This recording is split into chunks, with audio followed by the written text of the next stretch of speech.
तर नमस्कार शेतकरी मित्रांनो, मी कुणाल मगर आणि आपण पाहत आहात आपला आवडता यूट्यूब चॅनल म्हणजेच शेतशिवार. शेतकरी मित्रांनो, कापूस हे आपल्याकडे एक मुख्य नगदी पीक आहे. पण कपाशी लागवड करताना योग्य नियोजन आणि संपूर्ण माहिती असणं खूप गरजेचं असतं. कारण सुरुवातीची काळजी घेणे पुढे जाऊन आपलं उत्पन्न ठरवते. आज आपण आपल्या शेतीबद्दल कपाशी लागवडीची प्रत्यक्ष अनुभव आणि त्याच्या व्यवस्थापन कसे केलंय याबद्दल सविस्तर माहिती पाहणार आहोत.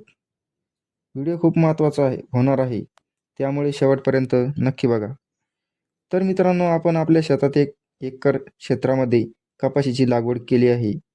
कपाशीची लागवड करण्यापूर्वी जमिनीची चांगली मशागत करून घेतली आणि त्यानंतर 3x4 या अंतरावर व्यवस्थित सऱ्या पाडून घेतल्या. योग्य अंतर ठेवल्यामुळे पिकाला हवा खेळती राहते, सूर्यप्रकाश चांगला मिळतो आणि पुढे जाऊन कोळपणी किंवा फवारणी करतानाही अडचण येत नाही. अंतर योग्य असेल तर बोंडाची सहजही चांगली होते. आता वळूया सगळ्यात महत्त्वाच्या मुद्द्याकडे, जो म्हणजे वाणाची निवड. यावर्षी आपण शेतात कबड्डी या कपाशीच्या वाणाची लागवड केली आहे. मित्रांनो, तुम्ही व्हिडिओमध्ये पाहू शकता, या कबड्डी वाणाची उगमशक्ती अत्यंत उत्कृष्ट झालेली आहे. शेतातील रोपे एकदम सरळरशीत आणि निरोगी दिसत आहेत. जवळपास 100% उगवण आपल्या पाहायला मिळत आहे. ज्यामुळे आपलं एक जागेवर दुसरी बी लावण्याचं कष्ट वाचलं आहे. बऱ्याचदा शेतकरी बांधव कपाशी उगवून यायच्या आधीच लगेच रासायनिक खतांचा मारा करतात. पण मित्रांनो, आम्ही या कपाशीला आजपर्यंत कुठल्याच प्रकारचे रासायनिक खत किंवा डोस दिलेला नाही. तरीही पिकाची नैसर्गिक वाढ आणि जोम तुम्ही पाहू शकता.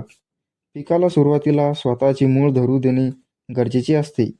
आता ही रोपे व्यवस्थित स्थिरलेली आहेत, ज्यामुळे यापुढील काळात आपण या खतांचे नियोजन आणि पहिली कोळपणी कशी करणार आहोत याचे व्हिडिओ देखील मी तुम्हाला लवकरच घेऊन येणार आहे.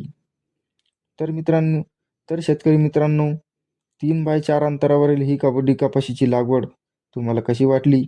त्याची कपाशी आता किती दिवसाची आहेत आणि तुम्ही कोणते वाण वापरले मला कमेंट करून नक्की सांगा.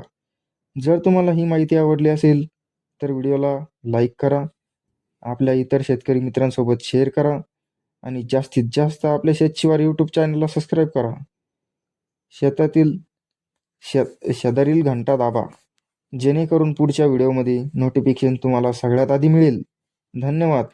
भेटूया पुढील एक नवीन आणि माहितीपूर्ण व्हिडिओमध्ये.